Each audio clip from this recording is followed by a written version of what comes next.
95 స్కీమ్కి సంబంధించిన ఎంప్లాయీస్కి మరియు పెన్షనర్స్కి నా నమస్కారాలు. ఇంత క్రితం వీడియోలో మనం మినిమం పెన్షన్ గురించి మాట్లాడుకోవడం జరిగింది. ఆ వీడియోకి సంబంధించి కొన్ని కామెంట్స్ వచ్చాయి. ఆ కామెంట్స్లో ముఖ్యంగా ఏంటంటే ఈపీఎస్ 95 అసోసియేషన్స్ ఏదో పెన్షనర్స్ గురించి కృషి చేస్తున్నాయి కాబట్టి వాళ్ళ యొక్క మార్గాల్ని, వాళ్ళు అనుసరిస్తున్న విధానాలని మనం ప్రోత్సహించాలి, నిరాశపరిచే మాటలు మాట్లాడకూడదు అనే ఒక కామెంట్ వచ్చింది. ఈ కామెంట్కి మనం చెప్పవలసిన సమాధానం ఏంటంటే, ఈ మార్గాలు ఇప్పుడు మీరు అనుసరిస్తున్న పద్ధతులు, మార్గాలు సరిపోవు. ఇంకా కొన్ని వినూత్నమైన పద్ధతుల్లో మీరు ఉద్యమం కొనసాగించండి అని మాత్రమే మనం చెప్తున్నాం అన్నమాట. ఎందుకంటే పెన్షనర్స్ ఉంటేనే అసోసియేషన్స్ ఉంటాయి, అసోసియేషన్స్ ఉంటేనే ఎవరో ఒకరు నాయకత్వం వహిస్తారు. అంత మాత్రం చేత నాయకత్వం ఏ మార్గాన్ని అనుసరిస్తే ఆ మార్గాన్ని మనం గుడ్డిగా సమర్థించాలని ఎక్కడా లేదు. ఎందుకంటే నాయకత్వం అనేది ఎప్పుడు ఎలాగ ఉండాలంటే డెమోక్రటిక్ వేలో, ప్రజాస్వామ్యంలో పద్ధతిలో ఉండాలి. అంటే మా నాయకత్వ పద్ధతుల్లో ఏదైనా లోపం ఉన్నదా, లేకపోతే మేమేమైనా సర్దుబాటు చేసుకోవాలా అనే విషయంలో ప్రతి పెన్షనర్ యొక్క అభిప్రాయాన్ని నాయకత్వం గౌరవించాలి. అప్పుడే అది నిజమైన నాయకత్వం అవుతుందన్నమాట. అందువల్ల ఏంటంటే ఒకరు నాయకత్వం వహించారంటే వాళ్ళు ఏవో త్యాగాలు చేసి మన గురించి పాటుపడుతున్నారు, అందువల్ల మనం వాళ్ళని ప్రశ్నించకూడదు అన్న వాదన వాస్తవం కాదు. ఎందుకంటే ఒక ఉదాహరణగా ప్రత్యేక తెలంగాణ గురించి ఒక పార్టీ 2001 నుంచి 2014 వరకు ఉద్యమాన్ని నడిపించి ప్రజలను ఉత్తేజితులు చేసి తెలంగాణ సాధించింది. అదే పార్టీ 10 ఏళ్ళు అధికారంలో కొనసాగింది. ఆ 10 ఏళ్ళలో ఎన్నో మంచి పనులు వాళ్ళు చేశారు. కానీ ఈ ప్రజలు మూడోసారి వాళ్ళని పదవి నుంచి తొలగించి వేరే పార్టీకి అధికారం కట్టబెట్టారు. మరి వాళ్ళు తెలంగాణ సాధించారు, తర్వాత 10 ఏళ్ళు ప్రజలకి మంచి చేయాలని ఎంతో ప్రయత్నం చేసి ఎన్నో మంచి పనులు చేశారు. అయినా సరే ప్రతిరోజు ఆ గవర్నమెంట్ సరిగ్గా చేయటం లేదు అన్న విమర్శలు వస్తుంది. అది కాకుండా వాళ్ళని అధికారంలోంచి మూడోసారి అధికారానికి దూరం చేశారు ప్రజలు. అయినంత మాత్రాన మనం వీళ్ళు తెలంగాణ సాధించడానికి కృషి చేశారు, లేకపోతే 10 ఏళ్ళ రాజ్యం 10 ఏళ్ళ పాలనలో ఎన్నో మంచి పనులు చేశారు, అందుచేత మనం విమర్శించకూడదు అంటే దానికి మరి అర్థమైనా ఉందా దానికి? అందువల్ల ఏంటంటే నాయకత్వాన్ని విమర్శించకూడదు, నాయకత్వానికి సలహాలు ఇవ్వకూడదు, నాయకత్వం ఏం చేస్తే దానికి ఆమోద ముద్ర వేయాలి అన్న వాదన అనేది సమర్థనీయం కాదు. ఇంకొక విషయం ఏంటంటే ఇక్కడ ప్రత్యేకత ఏంటంటే ఈపీఎస్ 95 ఉద్యమంలో మన డబ్బుల నుంచి మనం పెన్షన్ అడుగుతున్నాం. ఇప్పుడు పిఎఫ్ ఆఫీస్ ముందు ధర్నాలు చేస్తున్నారు మనోళ్ళు. ధర్నాలు చేస్తున్నప్పుడు 7,500 ప్లస్ డిఏ మెడికల్ ఫెసిలిటీస్ ఇమ్మని ప్లాకార్డ్స్ పట్టుకొని ఆ regional provident fund commissioner office ఎదురుగుంటా వీళ్ళు ధర్నా చేస్తుంటారు. ఆ దారిని పోయి వాళ్ళు ఏమనుకుంటారంటే వీళ్ళు 7,500 ప్లస్ డిఏ తర్వాత మెడికల్ ఫెసిలిటీస్ ప్రభుత్వ ఖజానా నుంచి అడుగుతున్నారు అన్న ఉద్దేశం, అన్న అభిప్రాయం వాళ్ళకు కలుగుతుంది. వాళ్ళు ఏమనుకుంటారంటే దేశంలో భయంకరమైన నిరుద్యోగం ఉంది, ఒక పోస్ట్ గ్రాడ్యుయేట్కి 10,000 రూపాయలకు కూడా ఉద్యోగం దొరకటం లేదు, వీడికి 7,500 ప్లస్ డిఏ ఎందుకు ఇవ్వాలి అన్న ప్రశ్న వాళ్ళ దగ్గర ఉదయిస్తుంది అన్నమాట. అదే ప్లాకార్డ్స్ మీద మేము కంట్రిబ్యూట్ చేసిన అమౌంట్ 10 లక్షలు ఉన్నది గవర్నమెంట్ దగ్గర, మాకిచ్చే పెన్షన్ 1,500 అనే అంటే ప్రజలకు అర్థమవుతుంది కదా ఈజీగాను. అంటే వీళ్ళ డబ్బులే వీళ్ళు అడుగుతున్నారు అన్న పద్ధతిలో మనం ఆ ప్లాకార్డ్స్ పట్టుకోవాలి. ఆ విధంగా ఎవరు పట్టుకోకుండా 7,500 ఇవ్వండి, డిఏ ఇవ్వండి, మెడికల్ ఫెసిలిటీస్ ఇవ్వండి అంటే ప్రజలు ఏ విధంగా అర్థం చేసుకుంటున్నారు? వీళ్ళు ఖజానా నుంచి అడుగుతున్నారు. నిరుద్యోగులకి ఉద్యోగాలు లేవు, వాళ్ళకి ఎక్కడ ఉద్యోగం దొరికినా 5,000 10,000కి ఉద్యోగం చేస్తున్నారు. వీడు ఇంట్లో కూర్చొని 7,500 plus DA plus medical facilities అడుగుతున్నారు. ఇది సమంజసమా అన్న ఆలోచన వాళ్ళలో వస్తుంది. మనం ఏం చేయాలి? అప్పుడు అక్కడ పద్ధతి మార్చుకొని మేము కంట్రిబ్యూట్ చేసిన అమౌంట్ ఈరోజు 10 లక్షలు ఉన్నది, 10 లక్షల కోట్లు ఉన్నది, అందులోంచి మేము అడుగుతున్నాము అన్న పద్ధతిలో ప్లాకార్డ్స్ పట్టుకోవాలి. అదే విధంగా పార్లమెంట్లో చాలా మంది ఎంపీలు అడుగుతున్నారు. వాడేం అడుగుతున్నారు? మీకు పెన్షన్ పెంచే ఉద్దేశం ఉందా అని. ఏ ఒక్క మెంబర్ అయినా 10 లక్షల కోట్లు వీళ్ళ యొక్క మూల నిధి ఉన్నప్పుడు మీరు పెన్షన్ ఎందుకు పెంచడం లేదు అని ఎవరైనా అడిగారా పార్లమెంట్ మెంబర్స్? ఆ విధంగా వాళ్ళు అడిగేటట్టు చేయవలసిన బాధ్యత ఎవరిది? యూనియన్ లీడర్స్, ఈ అసోసియేషన్ లీడర్స్. అసోసియేషన్ లీడర్స్ ఎంతసేపు 7,500 ఇవ్వండి, డిఏ ఇవ్వండి, మెడికల్ ఫెసిలిటీస్ ఇవ్వండి. వాళ్ళు ఎప్పుడైనా కార్పస్ ఎంత ఉంది, మూలధనం ఎంత ఉంది అన్న ఫిగర్ ఎప్పుడైనా చెప్పారా? ఏ సభలో వాళ్ళు మూలధనం ఎంత ఉంది అని ఎప్పుడు చెప్పరు. ఎందుకంటే వాళ్ళు సబ్జెక్టులోకి వెళ్తే కదా, సబ్జెక్టులోకి వెళ్ళి మూలధనం 16-11-95 నాడు ఎంత ఉంది, ఈ రోజు ఎంత ఉంది అని లెక్కలు చూస్తే మనం 16-11-95 నాడు అలా 8,252.46 crores అన్నది మూలధనం 16-11-95 నాడు. మరి 31-3-23 అంటే 2 సంవత్సరాల క్రితం ఈ మూలధనం ఎంత పెరిగిందంటే 8,88,269.01 crores అయింది. అంటే 107.64 times పెరిగింది. ఇది 2 ఏళ్ల క్రితం మాట నేను చెప్తున్నాను. మరి ఎంత శరవేగంతో ఒక పెన్షన్ ఫండ్ యొక్క మూలధనం పెరిగిన సంఘటనలు ఏమైనా ఉన్నాయా? ఇది ఎంత ఇంపార్టెంట్ విషయం. ఈ విషయాన్ని మనం ప్లాకార్డ్స్లో రాయాలి కదా.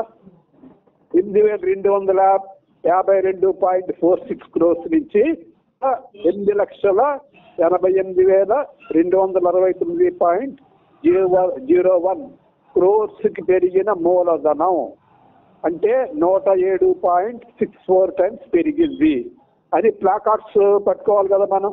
ఆ ప్లాకార్డ్స్ పట్టుకోకుండా ఎప్పుడు ఒకటే 7,500 ఇవ్వండి, మెడికల్ ఫెసిలిటీస్ ఇవ్వండి, డిఏ ఇవ్వండి. ఇదే మరి ఈ పద్ధతిలో మనం ఎడ్యుకేషన్ చేస్తే మనం ఎంతవరకు మనం సక్సీడ్ అవుతాం? మనం చేత మనం పద్ధతులు మార్చుకోవాలి. ప్రతి మీటింగ్లో మూలధనం ఎంత ఉంది, ఎంత పెరిగింది, ఈ వివరాలన్నీ ప్రజలకి పెన్షనర్స్కి చెప్పినప్పుడే వాళ్ళకు ఒక నమ్మకం కలుగుతుంది. వీళ్ళు సబ్జెక్ట్ మీద కృషి చేస్తున్నారు, సబ్జెక్ట్ మీద కృషి చేసి లోతుల్లోకి వెళ్తున్నారు, అందుచేత వీళ్ళు కరెక్ట్గా గవర్నమెంట్ దగ్గర ఆర్గ్యుమెంట్ చేస్తున్నారు అన్న నమ్మకం కలుగుతుంది వాళ్ళకి. అది ఏమీ లేకుండా ఎంతసేపు 7,500 ఇవ్వు, డిఏ ఇవ్వు, మెడికల్ ఫెసిలిటీస్ ఇవ్వు అంటే ఎంతవరకు ఎందుకు ఇవ్వాలి నీకు 7,500 అన్న దానికి మనం వివరణ ఇవ్వాలి కదా. 7,500 ఎందుకు ఇవ్వాలి అన్న దానికి వివరణ కూడా మనం ఇవ్వాలి. మరి ఇవన్నీ వివరణలు ఇవ్వకుండా డైరెక్ట్గా మనం ఈ నినాదంతో ఎప్పుడు మనం మెమరాండం ఇచ్చినా పిఎఫ్ కమిషనర్ గారికి ఒకటే వాక్యం, ఒకటే మ్యాటర్ ఉంటుంది అందులో. 7,500 ఇవ్వండి, డిఏ ఇవ్వండి, మెడికల్ ఫెసిలిటీస్ ఇవ్వండి. అంతేగాని అందులో కార్పస్ ఈ అమౌంట్ నుంచి ఈ అమౌంట్కి పెరిగింది ఈ వివరాలు ఏమి ఉండవు అందులో. తర్వాత ఈ ఈపీఎస్ 95 స్కీమ్ యొక్క కంట్రిబ్యూషన్స్ ప్రతి ఒక్క రూపాయి కూడా గవర్నమెంట్ ఇన్వెస్ట్మెంట్ లో ఈ రోజు వరకు ఉన్నది. వాళ్ళిచ్చే ఇంట్రెస్ట్ మీద ఈ స్కీమ్ నడుస్తుంది. ఆ ఇంట్రెస్ట్ లో కూడా 50% మాత్రమే ఖర్చు పెడుతున్నారు. 50% ఫ్యూచర్ పెన్షన్ పేమెంట్స్ కి వీళ్ళు రిజర్వ్ చేస్తున్నారు. ఈ నగ్న సత్యాన్ని అసోసియేషన్ లీడర్స్ పెన్షనర్స్ కి బోధపడేటట్టు ఎందుకు చెప్పటం లేదు?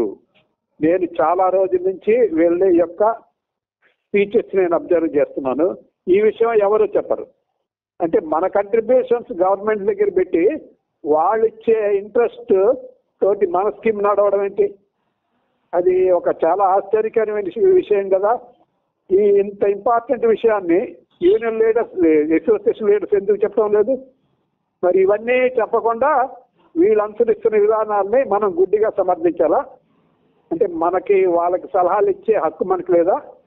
వాళ్ళేదో నాయకత్వం వహించినంత మాత్రాన మనం వాళ్ళని గుడ్డిగా సమర్థించాలా? అది కాకుండా ఇంకొక సందేహం ఏంటంటే, మనకి ఏదైనా కావాల్సి వస్తే మినిస్టర్స్ దగ్గరికే వెళ్ళాలి అని ఒక కామెంట్. మినిస్టర్స్ దగ్గరికంటే ఇప్పుడు మరి ఓల్డ్ ఏజ్ పెన్షన్ ఉంది, 16/11/95 నాడు అది 75 రూపాయలు ఉండేది, ఇప్పుడు 4000 అయింది. అంటే 53 రెట్లు పెరిగింది. మరి ఓల్డ్ ఏజ్ పీపుల్ ఏమైనా రోడ్ల మీదకి వచ్చి ధర్నాలు చేశారా? రామ్లీలా మైదాన్ దగ్గరికి వెళ్ళి ధర్నాలు ఏమైనా చేశారా వీళ్ళు? మరి గవర్నమెంట్ ఎందుకు పెంచుతుంది?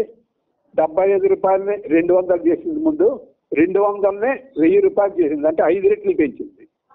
అదే 1000 రూపాయలని 4.5 సంవత్సరాల్లో డబల్ చేసి 2000 చేసింది. మళ్ళీ తర్వాత 2000 నుంచి అంచెల వారీగా 250 రూపాయలు కలిపి 3000 చేసింది. మళ్ళీ 3000ని ఒక్కసారి 4000 చేసింది. ఈ ఓల్డ్ ఏజ్ పీపుల్ ఏమైనా రోడ్ల మీదకి వచ్చారా మాకు పెంచండి పెన్షన్ అని? లేకపోతే రామలీల మైదానికి వెళ్ళి ధర్నాలు చేశారా వీళ్ళు? అదేవిధంగా రీసెంట్ బడ్జెట్లో, 1 ఫిబ్రవరి బడ్జెట్లో 1 కోటి మందికి 1,00,000 కోట్ల ఇన్కమ్ ట్యాక్స్ రాయితీలు ప్రకటించారు. వాళ్ళు ఏమైనా రోడ్డు మీదకి వచ్చి ధర్నాలు చేశారా? లేకపోతే రామలీలా మైదాన్ దగ్గర ఏమైనా ధర్నాలు చేశారా? గవర్నమెంట్ ఏంటంటే ఎందుకు పెంచింది? అది స్పష్టంగా హిందూ పేపర్లో 2 ఫిబ్రవరి నాడు ఈ విధంగా రాస్తుంది. ఆర్థిక శాస్త్రవేత్తలు, రిజర్వ్ బ్యాంకులో పనిచేసే ఉన్నతాధికారులు వీళ్ళకి ఇన్కమ్ ట్యాక్స్ కన్సెషన్స్ ఇస్తే వీడికి కొనుగోలు శక్తి పెరుగుతుంది. వాళ్ళు ఏదైనా కొనుక్కుంటే మనకు ట్యాక్సులు వస్తాయి. వాళ్ళు ఏదైనా కొనుక్కుంటే వస్తు ఉత్పత్తి పెరుగుతుంది. పరిశ్రమలకు ప్రోత్సాహకాలు ఉంటాయి, ప్రోత్సాహం లభిస్తుంది, ఉత్పత్తి పెరుగుతుంది, ఎంప్లాయ్మెంట్ జనరేట్ అవుతుంది అని వాళ్ళు సలహా ఇచ్చారు ఫైనాన్స్ మినిస్టర్కి. ఫైనాన్స్ మినిస్టర్ మనస్ఫూర్తిగా వాళ్ళ సలహాల్ని పాటించి 1,00,000 కోట్లు ఇన్కమ్ ట్యాక్స్ కన్సెషన్ వాళ్ళకి ఇచ్చింది. మరి ఇదే ఆర్థిక శాస్త్రవేత్తలు, రిజర్వ్ బ్యాంకులో ఉండే ఉన్నతాధికారులు ఈపీఎస్ 95 పెన్షన్ పెంచండి, వీళ్ళకి కూడా కొనుగోలు శక్తి పెరుగుతుంది, కొనుగోలు శక్తి పెరిగి వాళ్ళు ఏదైనా వస్తువులు కొంటే మనకు ట్యాక్స్ రూపంలో డబ్బులు వస్తాయి, అది కాకుండా పారిశ్రామిక ఉత్పత్తి పెరుగుతుంది, అందువలన ఉద్యోగ కల్పన జరుగుతుంది అని ఎందుకు చెప్పలేదు వాడు? ఏ రిజర్వ్ బ్యాంక్ కూడా ఈపీఎస్ 95 గురించి తెలియదు. మరి వాళ్ళకి తెలియజెప్పవలసిన బాధ్యత ఎవరి మీద ఉంది? అసోసియేషన్ లీడర్స్ మీద ఉంది. అది అటువంటి పనులు కూడా చేయాలి కదా. మరి ఆర్థిక శాస్త్రవేత్తల యొక్క అభిప్రాయానికి ఆర్థిక శాఖ మంత్రి అంత గౌరవం ఇచ్చి 1,00,000 కోట్లు ఇన్కమ్ ట్యాక్స్ కన్సెషన్ అనౌన్స్ చేసినప్పుడు ఆర్థిక శాస్త్రవేత్తల యొక్క, రిజర్వ్ బ్యాంక్ ఉన్నతాధికారుల యొక్క విలువ గవర్నమెంట్ దగ్గర ఏ విధంగా ఉన్నది అన్నది మనకు తెలుస్తుంది. అటువంటి వాళ్ళ దగ్గరికి వెళ్ళి మన పరిస్థితిని మనం వివరించాం కదా. మా గురించి కూడా మీరు సలహా ఇవ్వండి గవర్నమెంట్కి, మాకు మా జీవితాలు బాగుపడతాయి, ఉచితంగా రూపాయి కట్టకుండా 4,000 రూపాయలు 3,000 రూపాయలు ప్రతి నెల ఇంటికి తీసుకెళ్ళి ఇస్తున్నారు. మా కంట్రిబ్యూషన్ తాలూకా మూలనిది 10 లక్షల కోట్లు ఉంది ఈరోజు, కానీ మాకు వస్తున్న పెన్షన్ 1,550 మాత్రమే యావరేజ్ పెన్షన్ అని చెప్పాలి కదా మనం. అది చెప్పకుండా లేబర్ మినిస్టర్ గారు ఎక్స్పీరియన్స్ ఇచ్చారు, ఆర్థిక మంత్రి గారిని కలిసాము అంటే ఏంటి? అక్కడ దాని యొక్క ఇదేంటి? ఇప్పుడు లేబర్ మినిస్టర్ గారు పెన్షన్ పెంచుతా ఉన్నారు. పెంచుతామంటే ఒక్కసారి 1000 రూపాయల నుంచి 7,500 చేస్తామని ఎప్పుడు చెప్పాడు ఆయన రేపు పొద్దున ఏం చెప్తాడు? నేను 69 ఏళ్ళ వరకు ఇదే 1000 రూపాయలు ఇస్తాను, 70 ఏళ్ళు వచ్చిన తర్వాత 1000 రూపాయలకి 500 కలిపి 1,500 ఇస్తాను, 80 ఏళ్ళు వచ్చిన తర్వాత 1,000కి ఇంకో 1000 కలిపి 2,000 ఇస్తానని చెప్తాడు. అది చెప్పి ఇది కూడా పెంచడమే కదా, నేను పెంచుతానని చెప్పాను అంతే. అంచేత నేను ఈ విధంగా పెంచాను, నా మాట నేను నిలబెట్టుకున్నానని చెప్తాడు రేపు. కానీ మనకి ఎటువంటి సంకేతాలు వస్తున్నాయంటే బలంగాను ఒక్కసారి 1000 రూపాయల నుంచి 7,500 చేసేస్తారు. ఇది ఆర్థిక మంత్రి గారు ఇది ఆలోచిస్తున్నారు, లేకపోతే కార్మిక మంత్రి గారు ఈ విధంగా ఆలోచిస్తున్నారు అన్న సంకేతాలు అతి బలంగా వస్తున్నాయి మనకి. అందువల్ల పెన్షనర్స్ ఆశ పెట్టుకుంటున్నారు 7,500 వచ్చేస్తుందేమో. మరి ఇన్ని సంవత్సరాల నుంచి 7,500 గురించి ఆశ పెట్టుకున్న వాళ్ళకి రేపు నిరాశ అయితే వాళ్ళకి బాధ్యులు ఎవరు వాళ్ళు? అందువల్ల ఉద్యమం నీరు గార్చే మాటలు మాట్లాడద్దు అన్నది సమర్థనీయమైన వాదన కాదు. మనం యథార్థాలు మాట్లాడుకోవాలి, అభూత కల్పనలు ఇటువంటివన్నీ ఉండకూడదు. యథార్థం మాట్లాడుకొని మన మార్గాల్ని సరి చేసుకొని మనం మంచి మార్గంలో, ఇంకా వినూత్నమైన మార్గంలో మనం నడవాలి. నడిచినప్పుడే మన ఉద్యమాలు ముందుకెళ్తాయి. అంతేగాని మేం చేసిందే కరెక్ట్, మమ్మల్ని ఎవరు ప్రశ్నించకూడదు అన్న పద్ధతి చాలా తప్పది. ఇంకేదంటే గవర్నమెంట్ని ప్రశ్నించినప్పుడు గవర్నమెంట్ ఏమి నువ్వు వచ్చి నా కుర్చీలో కూర్చో నీకు తెలుస్తున్నప్పుడు అని అంది కదా. ప్రజలు ఏమైనా గవర్నమెంట్ని ప్రశ్నిస్తే వాళ్ళు సంతోషంతో స్వీకరిస్తారు, ఆ విధంగా నడుచుకోవడానికి ప్రయత్నిస్తారు. అంతేగాని నువ్వు నా సీట్లో కూర్చుంటే నీకు తెలుస్తుంది, నువ్వు ఉద్యమంలో పాల్గొంటే తెలుస్తుంది, లేకపోతే గవర్నమెంట్లో పాల్గొంటే తెలుస్తుంది అని ఎవరు అనరు కదా అక్కడ. ఇంకేదంటే ప్రజాస్వామ్యంలో ప్రజలు ప్రశ్నించే హక్కు ఉంది వాళ్ళకి. మీరు సరిగ్గా చేయటం లేదు, మేము అనుకున్న అంచనాల ప్రకారం మీరు చేయటం లేదు అని అడిగే హక్కు ఉంది కదా వీళ్ళకి. అదేవిధంగా పర్సనల్స్ కూడా లీడర్స్కి మీరు అనుసరిస్తున్న మార్గాలు సరిగ్గా లేవు, మీరు ఈ మార్గాలు వెళ్ళండి అనే హక్కు ఉంది కదా. మీరు అసలు క్వశ్చనే చేయకూడదు. మేము త్యాగాలు చేసి లీడర్షిప్ చేస్తున్నాం అంటే త్యాగాలు చేయనివారు ఎవరు? లీడర్షిప్ అంటేనే త్యాగం. లీడర్షిప్ అంటే త్యాగం ప్లస్ గుర్తింపు. మరి అశోక్ రౌత్ గారి పేరు దేశవ్యాప్తంగా వినిపిస్తుంది. ఎందుకు వినిపిస్తుంది? అదే ఆయనకి ఫలితం అనమాట. ఆయన లీడర్షిప్ చేశాడు కాబట్టి ఆయన పేరు దేశవ్యాప్తంగా వినిపిస్తుంది. మరి ఎంతమంది పెన్షనర్ల పేర్లు తెలుసు దేశవ్యాప్తంగాను? ఆయన పేరు ఒకటే తెలుసు కదా. అది ఆయనకి లీడర్షిప్ వహించినందుకు ప్రతిఫలం అది. అంతేగాని నేను లీడర్షిప్ చేస్తున్నాను, నేను త్యాగాలు చేస్తున్నాను, నన్ను ఎవరో క్వశ్చన్ చేయకూడదు, క్వశ్చన్ చేసేవాళ్ళు ముందు ఉద్యమంలో పాల్గొని అప్పుడు మాట్లాడండి, ఇటువంటి మాటలు ఇట్టి పరిస్థితుల్లో సమర్థనీయం కాదు. 2015 నుంచి 2025 వరకు మనం ఏమీ సాధించలేదు అంటే మనలో ఏదో లోపం ఉంది. ఈ లోపాల గురించి మనం మన పెన్షనర్స్ దగ్గర నుంచి సలహాలు తీసుకోవాలి అన్న సహృదయంతో అసోసియేషన్ వాళ్ళు వ్యవహరించాలని కోరుకుంటుంటా. మీ అందరికీ థ్యాంక్స్.